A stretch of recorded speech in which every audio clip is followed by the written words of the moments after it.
हमारा यूनिवर्स वो जगह है जहां बेहिसाब वैरायटी है। 2 लाख करोड़ गैलेक्सीज और अरबों खरबों स्टार्स और अनगिनत दुनियाएं जो हमारी कल्पना से परे है।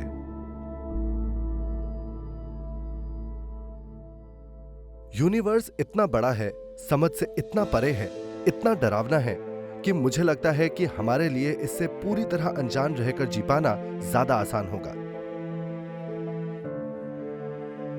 और शायद इसीलिए हर सुबह के साथ एक शांति का एहसास होता है। चमकता आसमान उन सभी स्टार्स को छुपा लेता है और उन सवालों को भी जो वो पेश करते हैं। आखिरकार वो सवाल है भी अनोखे। ये यूनिवर्स कैसे बना, हम यहां क्यों हैं और इसका अंत कैसे होगा। अगर हम खुद के बारे में गहराई से समझना चाहते हैं तो हमें उन सवालों का सामना करना होगा। एस्ट्रोनॉमी हमें चुनौती देती है। एक नजरिए से देखा जाए तो हम धूल के कण के बराबर हैं, अनोखेपन से भरे इस महासागर में। लेकिन दूसरे नजरिए से देखा जाए तो हम प्रकृति की सबसे अनमोल रचना है। एटम्स के गुच्छे जो यूनिवर्स के बारे में सवाल पूछ सकते हैं और उसकी खोज कर सकते हैं।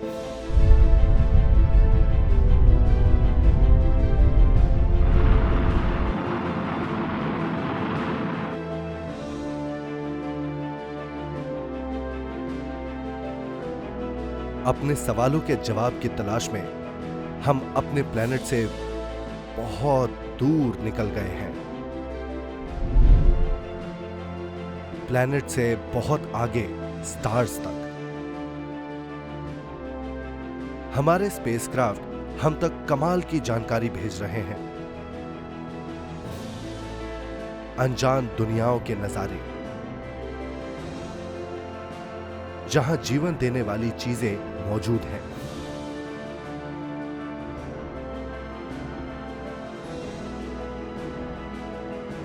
हमने गैलेक्सीज को टकराते देखा, ब्लैक होल्स को स्टार सिस्टम निगलते देखा और शायद हमने कॉस्मोस बनने की शुरुआत की एक झलक भी देखी होगी। हर नई ऑब्जर्वेशन के साथ हर नई जानकारी मिलने पर उसके बारे में अपनी समझ को बढ़ाने का अच्छा मौका होता है। और हम जैसे जैसे सवालों का जवाब ढूंढते हैं तो हम वो बताने के एक कदम और करीब आ जाते हैं जिसके सामने और कोई कहानी बड़ी नहीं है।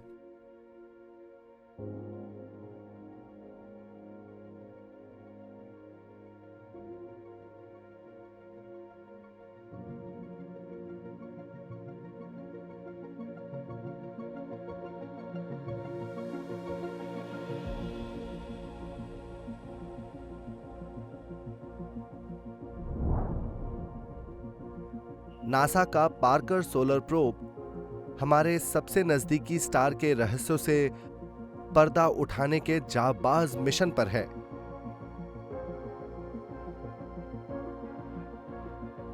आप कह सकते हैं कि ये कभी ना खत्म होने वाली कहानी है। नासा का पार्कर सोलर प्रोब पहला ऐसा स्पेसक्राफ्ट है जो स्टार को छुएगा। इसे सूरज के एटमॉस्फेयर में चक्कर लगाने के लिए डिजाइन किया गया है, उस तापमान का सामना करने के लिए जिसका सामना आज तक किसी स्पेसक्राफ्ट ने नहीं किया। पार्कर सोलर प्रोब की मदद से हम अपने स्टार के बारे में वो जान पा रहे हैं जो हम पहले नहीं जानते थे।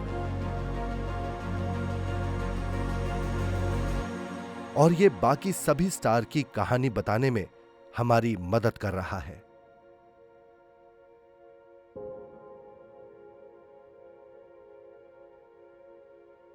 हमारा सूरज उन स्टार में से एक है जो समय की शुरुआत से मौजूद है।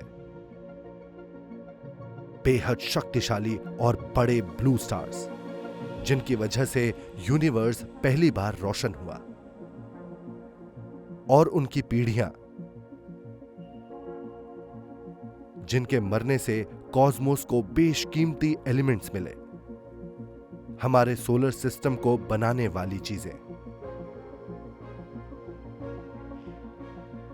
जिनकी बदौलत सूरज वो बन पाया जिसने आज कॉस्मोस को मायने दी है।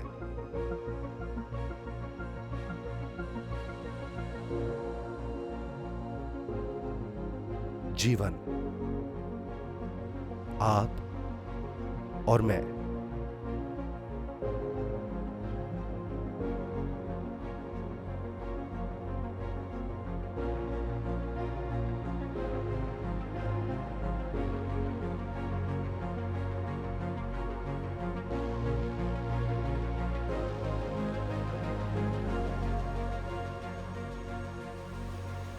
स्टार से हमारा अनोखा रिश्ता है, जो हैरानी और डर के बीच में कहीं उलझा हुआ है।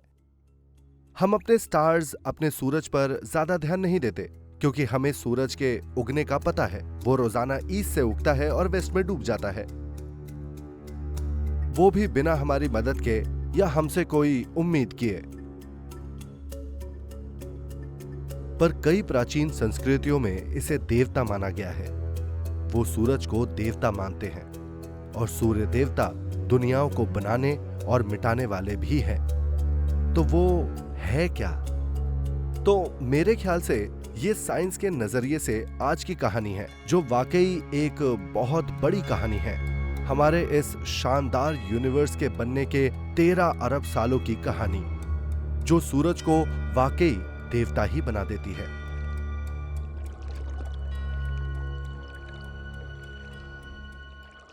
अगर हम समझना चाहते हैं कि देवता कहां से आए, तो हमें लौटना होगा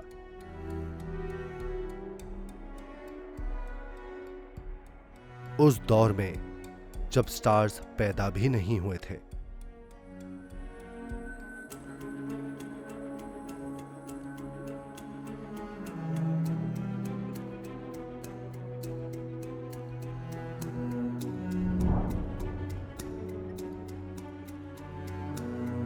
शुरुआत में यूनिवर्स में अंधेरा था।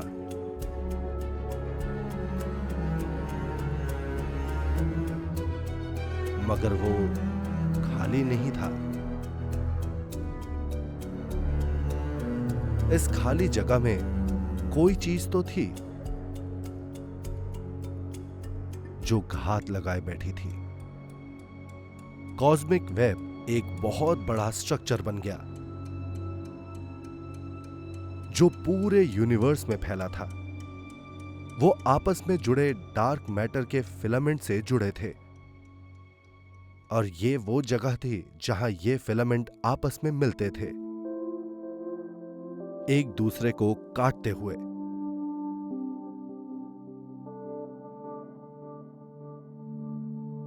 जहां सबसे पहले स्टार्स, हमारे सूरज के सबसे पहले पूर्वजों का जन्म हुआ था।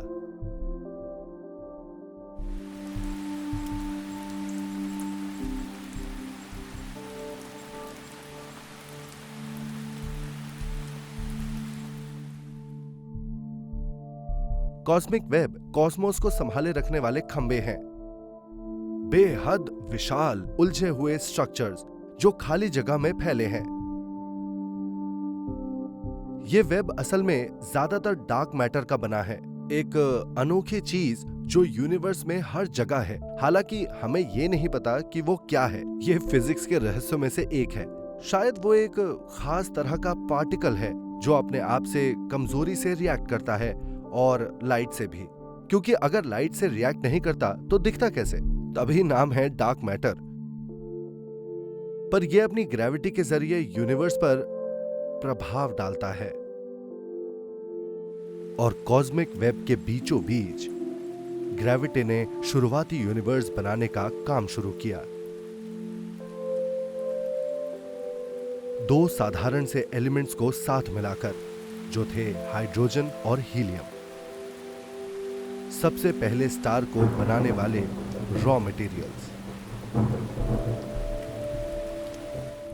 हाइड्रोजन गैस फिलामेंट से चिपक जाती है, जहां वो डार्क मैटर के ग्रेविटेशनल पुल से खींची चली जाती है। और जहां वो फिलामेंट्स एक दूसरे को काटते हैं, वहां गैस इतनी घनी हो जाती है कि अपनी ही ग्रेविटी से सिकुड़ने लगती है, जिससे गैलेक्सीज के बड़े बड़े गुच्छे बनते हैं जिनमें अरबों स्टार्स हैं।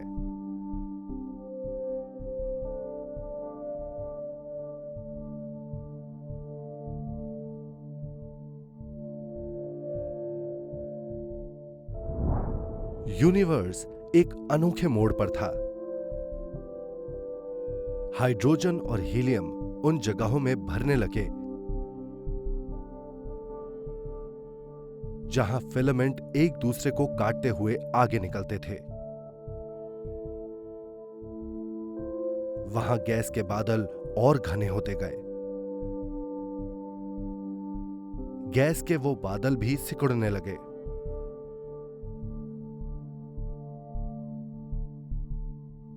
और ज्यादा घने हो गए, और सबसे ज्यादा घनी गैस वाले इलाके इतने गर्म हो गए कि उनमें न्यूक्लियर फ्यूजन रिएक्शन शुरू हो गया।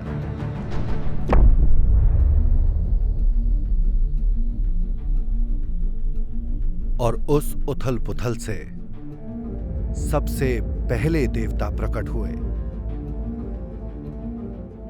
और उजाला हो गया।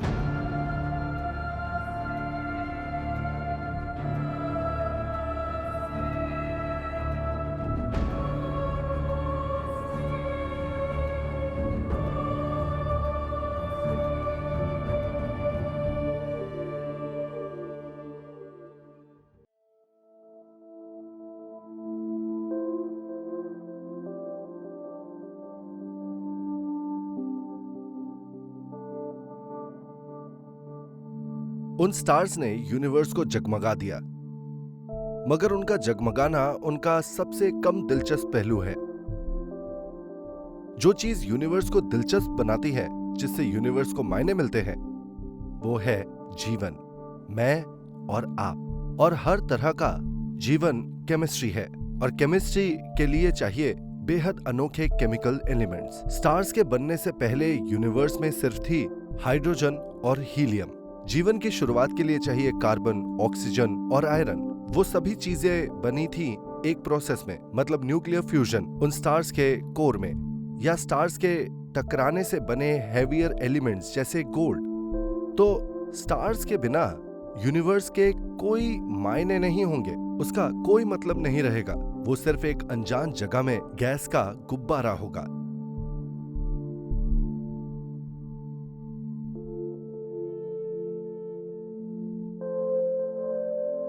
सबसे पहले स्टार्स बहुत विशाल थे।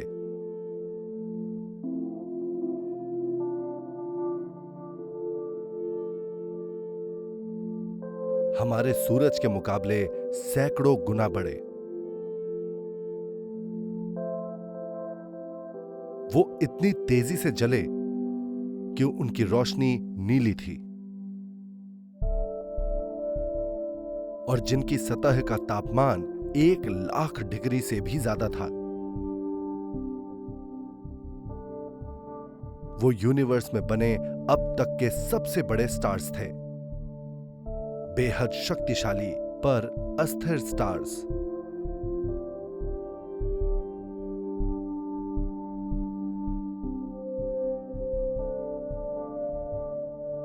स्टार को असल में एक नाजुक संतुलन बनाना होता है। ग्रेविटी की ताकत उसे लगातार सिकोड़ती रहती है, और उसमें मौजूद चीजों को, जो खास करके हाइड्रोजन थी, उसके सिंगल प्रोटॉन्स को और पास लाती गई। तो जब ये प्रोटॉन्स एक दूसरे के बहुत पास आ गए, तो प्रकृति की एक और बुनियादी शक्ति, बेहद स्ट्रॉन्ग न्यूक्लियर फोर्स सक्रिय हो गई, जो प्रोटॉन्स को साथ चिपका सकती थी। उसी से एनर्जी निकलती है, जिससे बनने वाला प्रेशर स्टार्स को अपनी जगह बनाए रखता है। तो जितना बड़ा स्टार, यानी उसके ग्रेविटी के अंदर का खिंचाव उतना ही ज्यादा, और संतुलन बनाए रखने के लिए उसे उतनी ज्यादा एनर्जी खर्च करनी पड़ती, और इसीलिए स्टार्स बनाने वाली बुनियादी चीजें जल्दी खत्म हो जाती हैं।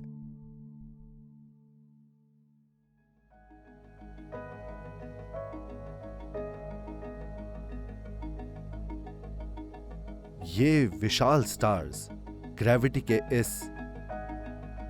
जबरदस्त खिंचाव का सामना करने के लिए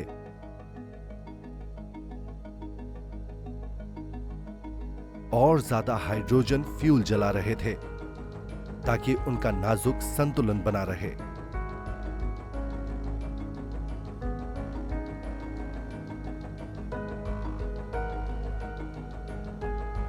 अपने ज्यादातर जीवन काल में एक स्टार हाइड्रोजन जलाता है, एक सिंपल केमिकल एलिमेंट जिसके न्यूक्लियर में एक प्रोटॉन होता है और एक हीलियम जिसमें 2 प्रोटॉन्स होते हैं। तो जब इसके कोर के हाइड्रोजन खत्म हो जाती है तो स्टार्स का कोर सिकुड़कर और गर्म हो जाता है और इससे बचने के लिए स्टार्स और ज्यादा कॉम्प्लेक्स एलिमेंट्स बनाने लगता है। तो उसमें बनती है कार्बन जिसमें 6 प्रोटॉन्स होते हैं और 8 प्रोटॉन्स वाली ऑक्सीजन जो जलते हुए ज्यादा एनर्जी पैदा करती है। लेकिन जब स्टार के कोर में आयन बनना शुरू होता है जिसके न्यूक्लियस में 26 प्रोटॉन्स होते हैं तो जलने के लिए और एनर्जी नहीं मिल सकती। स्टार ग्रेविटी के आगे हार मान लेता है, वो सिकुड़ने लगता है और उसके अंत होने से एक शुरुआत होने लगती है और उस स्टार के फटने से, अंत होने से हमारे यूनिवर्स को नए बने अनोखे हेवी केमिकल एलिमेंट्स की सौगात मिलती है।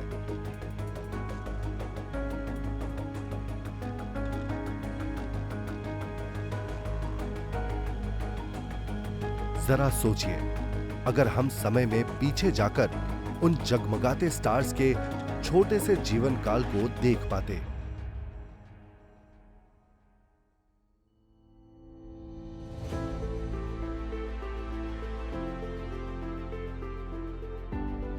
उस स्टार ने 10 लाख सालों में अपना सारा फ्यूल जला दिया और उसका कोर ढह गया।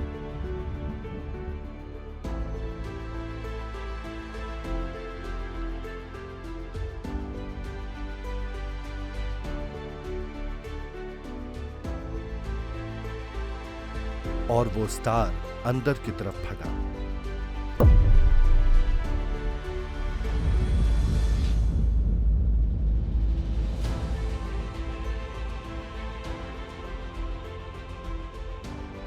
जिससे बने दबाव से एक बहुत बड़ा विस्फोट हुआ, एक सुपरनोवा।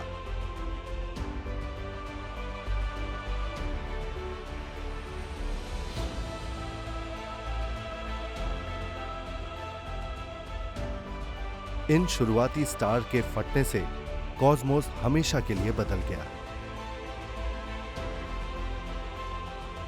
जिसने हाइड्रोजन और हीलियम से भरे यूनिवर्स को हेवी एलिमेंट से भर दिया ताकि नई पीढ़ी के और जटिल स्टार्स की रचना हो सके।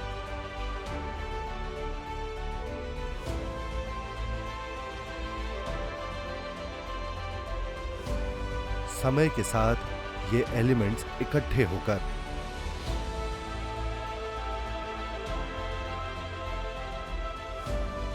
धूल और गैस के बादल बन गए।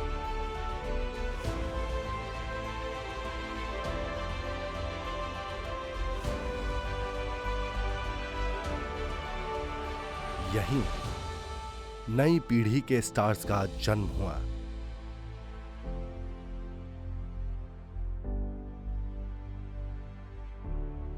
और सिर्फ स्टार्स ही नहीं, बल्कि बहुत सारे स्टार्स, शुरुआती गैलेक्सीज।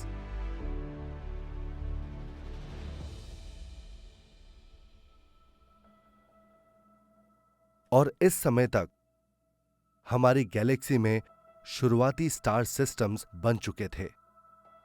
मिल्की वे,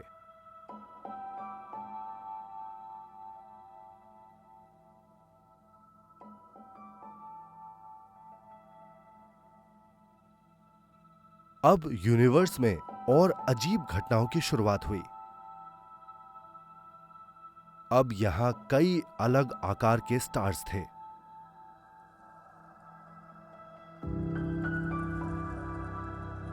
और कई रंगों के भी।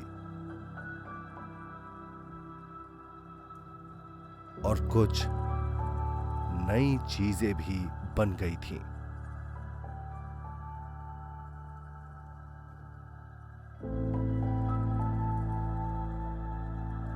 प्लैनेट्स, वो जगह हैं जहां शुरुआती पीढ़ी के स्टार्स के बनाए गए पहले केमिकल एलिमेंट्स को एक घर बनाने की जगह मिली।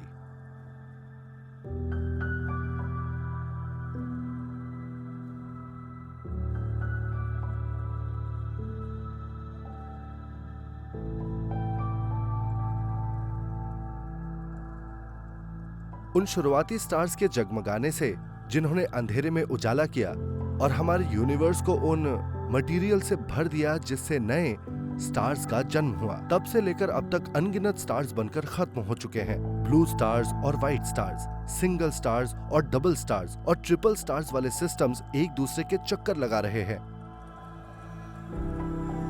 उन स्टार्स के लिए अब हालात बिल्कुल सही थे कि अब वो यूनिवर्स में और जटिल घटनाओं के युग की शुरुआत कर सके।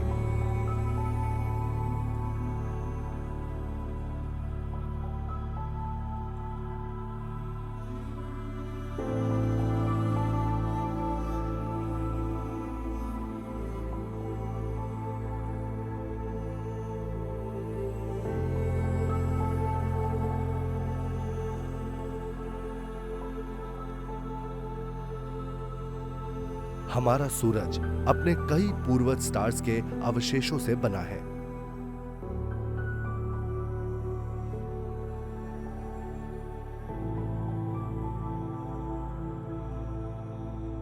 ऐसे अरबों अद्भुत देवताओं से बनी गैलेक्सी में एक छोटा सा स्टार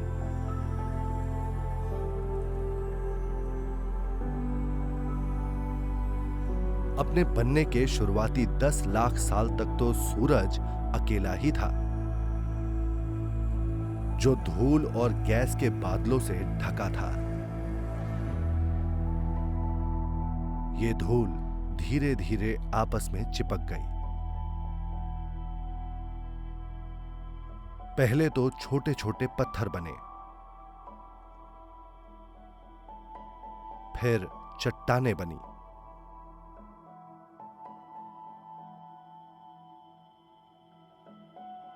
और फिर बने प्लैनेट्स।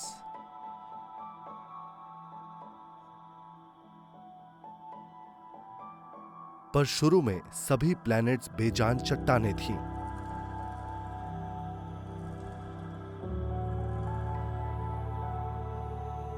सिर्फ सूरज में ही इन्हें जीवन देने की शक्ति थी। कुछ प्लैनेट्स सूरज से बहुत दूर थे।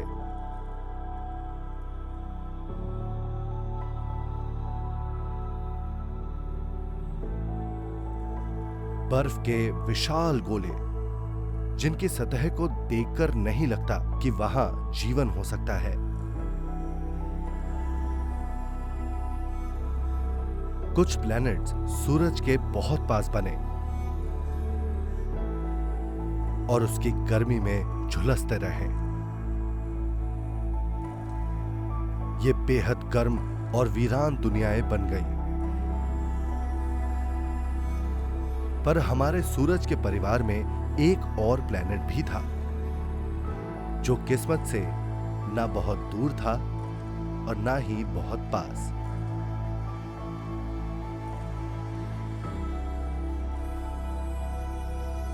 एक स्वर्गलोक, जहां हमारे सूरज ने इस मिट्टी में जान डाल दी।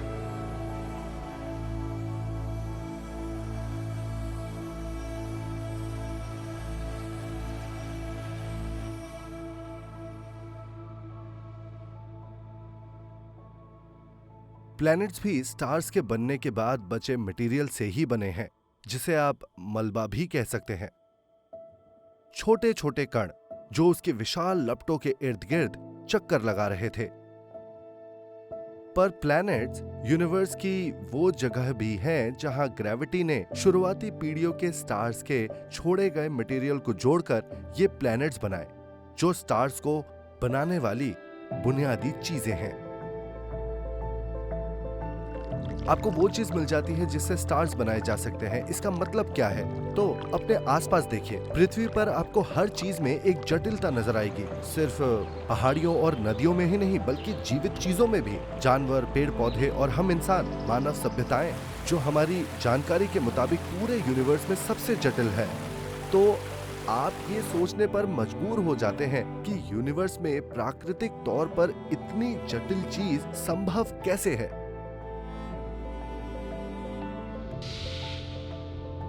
तो इसका जवाब तो 19वीं सदी में ही पता चल गया था, और इसका जवाब है थर्मोडायनेमिक्स में।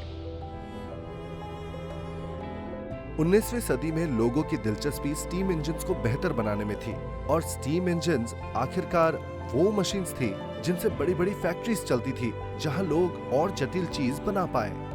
और पता चला कि स्टीम इंजन्स के लिए सबसे जरूरी चीज अगर कोई है, जो चीज उसे ज्यादा कुशल बनाती है, जिसकी वजह से वो काम करती है और चीजें बनती हैं, वो था तापमान का फर्क। स्टीम इंजन के बीच जलने वाली आग और फर्नेस का तापमान, और उसके आसपास के ठंडे एनवायरनमेंट के तापमान का फर्क।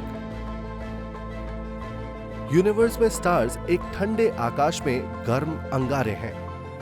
देखा जाए तो कई मायनों में हम एक बहुत बड़े स्टीम इंजन में ही बैठे हैं, जिसे सूरज के फर्नेस से शक्ति मिलती है।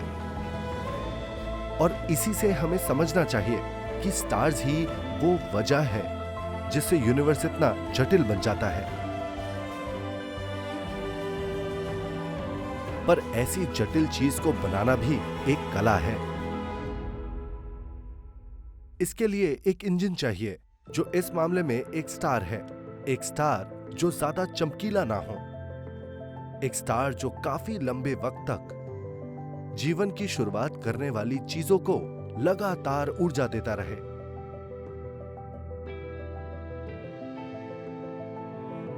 ताकि जीवन की शुरुआत हो सके। किसी सभ्यता को जीवन देने के लिए किसी स्टार की सबसे खास बात होती है उसका भरोसेमंद होना।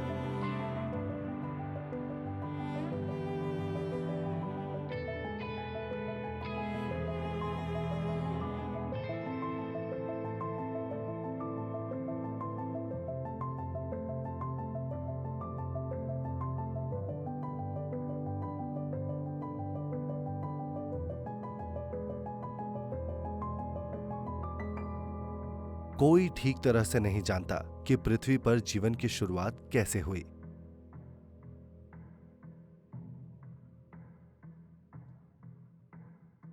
पर हम इतना जरूर जानते हैं कि किसी समय पर सागर में रहने वाले शुरुआती सेल्स ने सूरज की शक्ति से जीवन की शुरुआत करने वाले केमिकल रिएक्शंस की शुरुआत की। इन सेल्स ने सूरज और पृथ्वी के बीच एक रिश्ता बना दिया। बेहद नाजुक इंजन जो सूरज की शक्ति का इस्तेमाल करके उसकी रोशनी से कार्बन डाइऑक्साइड और पानी को खाने में बदला।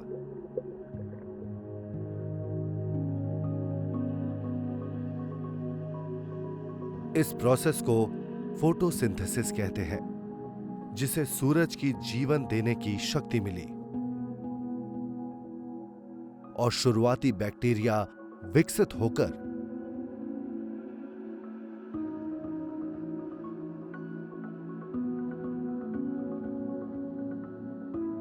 बेहद जटिल पौधे, पेड़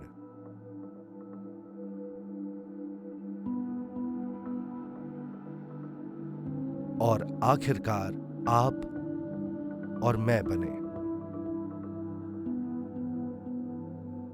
तो फोटोसिंथेसिस वो प्रोसेस है जिसे शब्दों में बताना बहुत आसान है। पौधे सूरज से एनर्जी लेते हैं और उन्होंने उसका इस्तेमाल किया कार्बन डाइऑक्साइड और पानी के साथ रिएक्ट करने के लिए, और उससे बनी शुगर्स और निकला एक वेस्ट प्रोडक्ट ऑक्सीजन। ये बताना आसान है, पर कर पाना बहुत मुश्किल है। यहाँ मौजूद हर चीज में फोटोसिंथेटिक मशीनरी काम कर रही है। यहाँ पर मौजूद हर चीज, हर पौधे में फोटो सिस्टम्स 2 मौजूद है। इसमें 46,630 एटम्स हैं। जो साथ मिलकर किसी पेचीदा मशीनरी की तरह काम करते हैं। बेहद कुशल इस मशीन के विकास में अरबों साल का वक्त लगा है। फिर हम उन पौधों को खाते हैं या हम पौधे खाने वाले को खाते हैं और हम उसका उल्टा रिएक्शन करते हैं। हम उन शुगर्स को खाते हैं और उस वेस्ट प्रोडक्ट से सांस लेते हैं जो है ऑक्सीजन। दोनों का उल्टा रिएक्शन करते हैं जिससे हमें एनर्जी मिलती है, या कह सकते हैं सूरज की एनर्जी, और हम उसका इस्तेमाल करते हैं अपने शरीर को बनाए रखने के लिए, बढ़ने के लिए, जिंदा रहने के लिए। यूनिवर्स के बनने की शुरुआत से अरबों खरबों स्टार्स बन चुके हैं, पर हमारे स्टार ने एक बेमिसाल चीज को सहारा दिया, जीवन। और यही चीज हमारे सूरज को सबसे अलग बनाती है।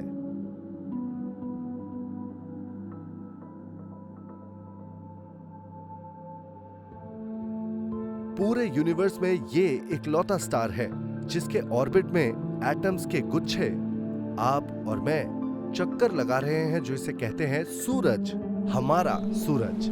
हम समय की शुरुआत से ही इसे देवता समझकर इसकी पूजा करते आए हैं। कहा जाता है कि सूरज सभी धर्मों का आधार है और इसमें कुछ सच्चाई हो सकती है।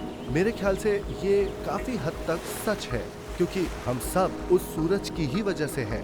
यूनिवर्स में हमें जो थोड़ा सा समय मिला है उसकी वजह है वो। असल में सभी स्टार्स के अतीत की गहराई में देखा जाए तो हमें यूनिवर्स को समझने के लिए काल्पनिक देवताओं की जरूरत नहीं है। असली देवता तो ये स्टार्स ही हैं।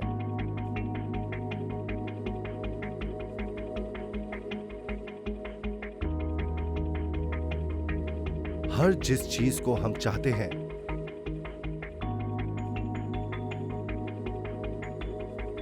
जिसकी हम कद्र करते हैं,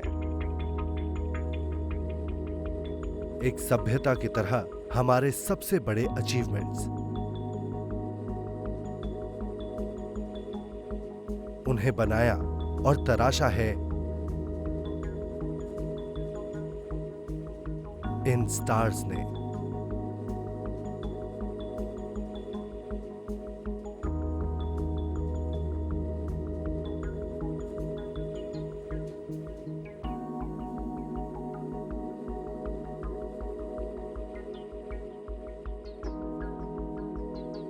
हमारी गैलेक्सी में 20,000 करोड़ से ज्यादा स्टार्स हैं।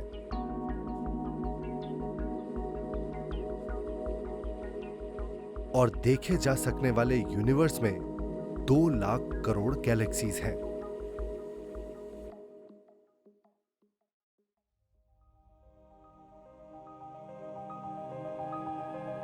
हम स्टार्स के युग में जिंदा हैं।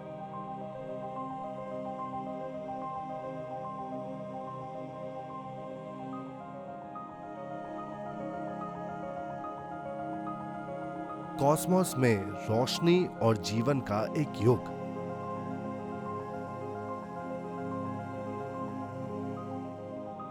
हमारे इस पल भर के बराबर नजरिए से स्टार्स अमर लगते हैं।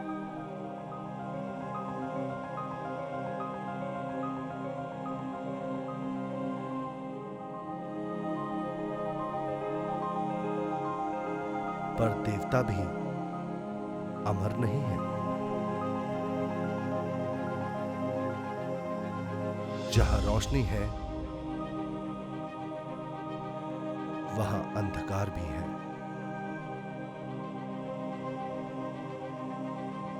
पर वो अपनी बनाई दुनियाओं को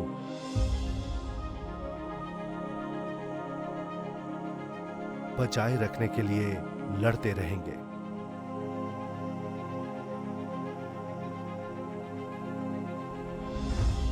कुछ छोटे स्टार्स के खत्म होने पर शक्तिशाली विस्फोट नहीं होते,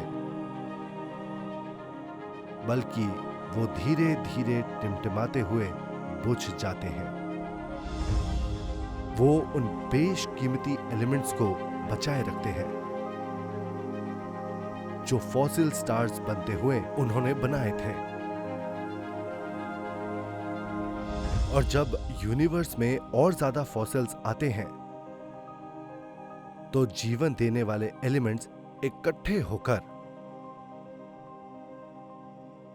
कॉस्मोस से उस मटेरियल को खत्म कर देते हैं जो नए स्टार्स बनाने के लिए चाहिए।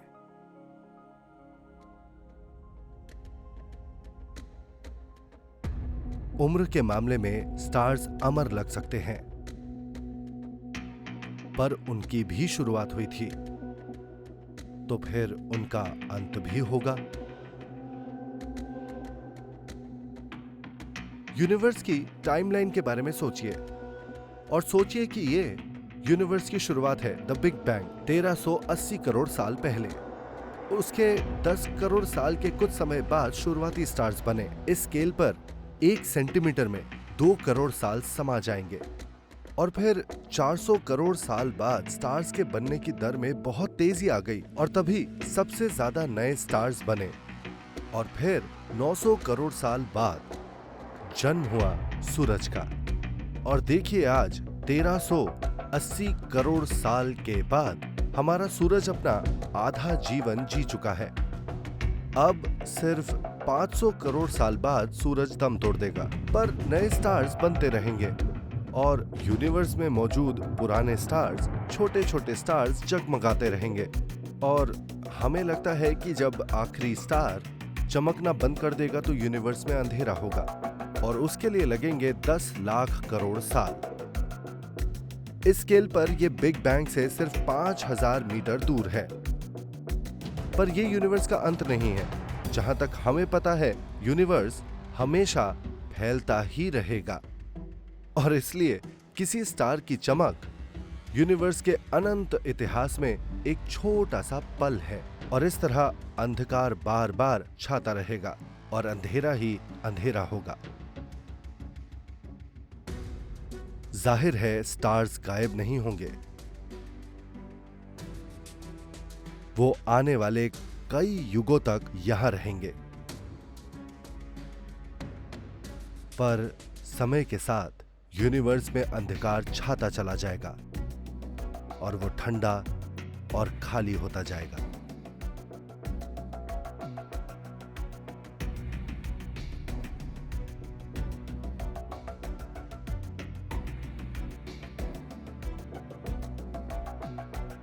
उनमें से कुछ स्टार्स इसके अंत के गवाह भी बनेंगे। वो यूनिवर्स में सबसे लंबे समय तक चमकने वाले स्टार्स हैं, रेड ड्वार्फ्स।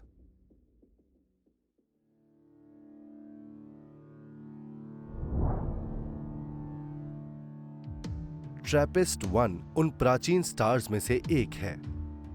ये प्राचीन स्टार को बने पहले ही 700 करोड़ साल बीत चुके हैं, जिसकी उम्र हमारे सूरज से 2 गुनी है। पर आकार में ये उसका 10% है और उसके मुकाबले 1% ही चमकता है। ये एक ठंडा स्टार है, धीरे चलने वाला, और यही इसकी लंबी उम्र का राज है।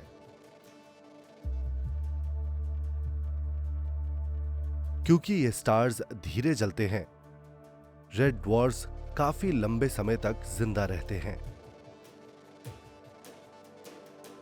किसी भी और स्टार के मुकाबले काफी लंबे समय तक।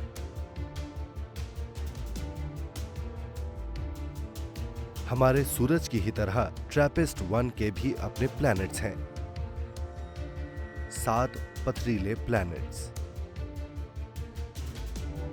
जिनका आकार लगभग पृथ्वी के बराबर ही है। इनमें से कुछ के अपने एटमॉस्फेयर भी हो सकते हैं और शायद महासागर भी, मगर ये समानताएं यहीं खत्म हो जाती हैं।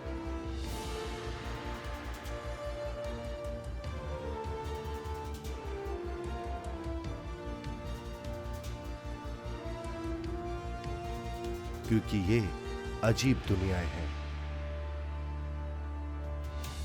इनमें से हर एक प्लैनेट अपने ऑर्बिट में लॉक्ड है, जिसका मतलब उसकी एक साइड ही ट्रैपिस्ट-1 की तरफ रहती है और दूसरी साइड जमी रहती है, जो हमेशा स्पेस के ठंडे वीराने की तरफ रहती है।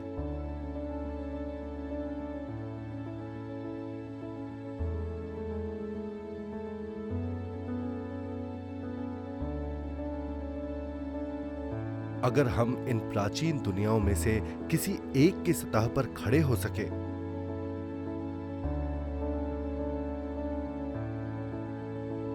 तो युगों के पन्ने पर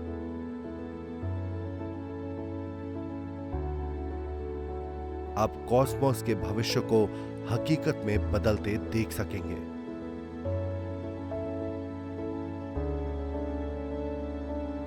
और एक दिन, अब से करीब 500 करोड़ साल बाद, आप हमारे सूरज को टिमटिमाकर हमेशा के लिए बुझते हुए देखेंगे।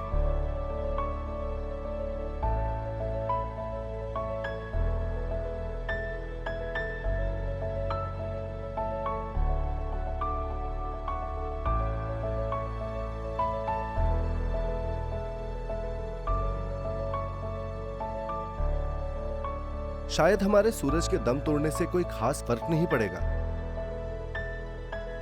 मुझे नहीं लगता मैं वो देखने के लिए रहूंगा। शायद मिल्की वे में बहुत दूर मौजूद किसी अनजान दुनिया में कोई एलियन एस्ट्रोनॉमर ये सब अपने टेलीस्कोप से देखेगा, पर मुझे नहीं लगता वो इसके बारे में ज्यादा सोचेगा, क्योंकि हमने भी सैकड़ों स्टार्स को दम तोड़ते हुए देखा है और हमने भी कभी नहीं सोचा।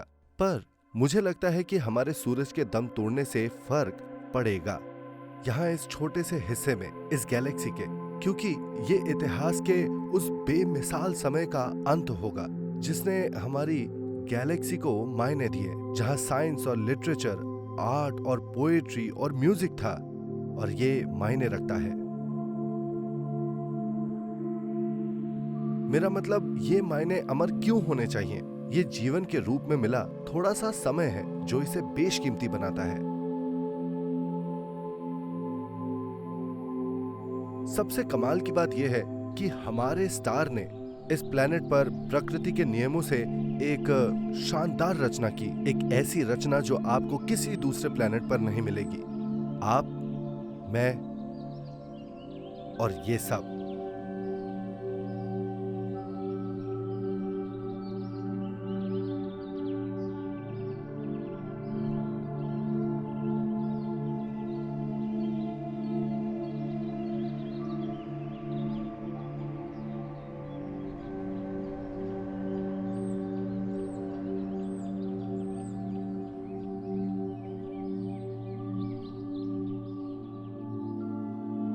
ट्रैपिस्ट-1 जैसे स्टार्स हमारे सूरज के बुझने के बाद भी बहुत लंबे समय तक चमकते रहेंगे। हम कभी भी आखिरी स्टार का नाम नहीं जान पाएंगे।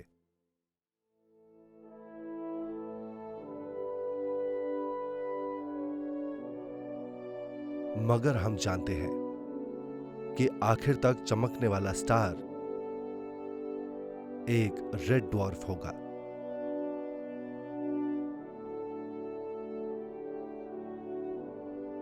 वो आखिरी स्टार धीरे धीरे ठंडा होकर बुझ जाएगा।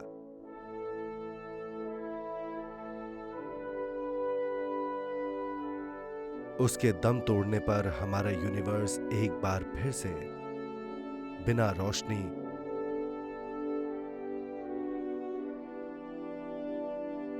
बिना जीवन या मतलब वाला एक खाली जगह बन जाएगा।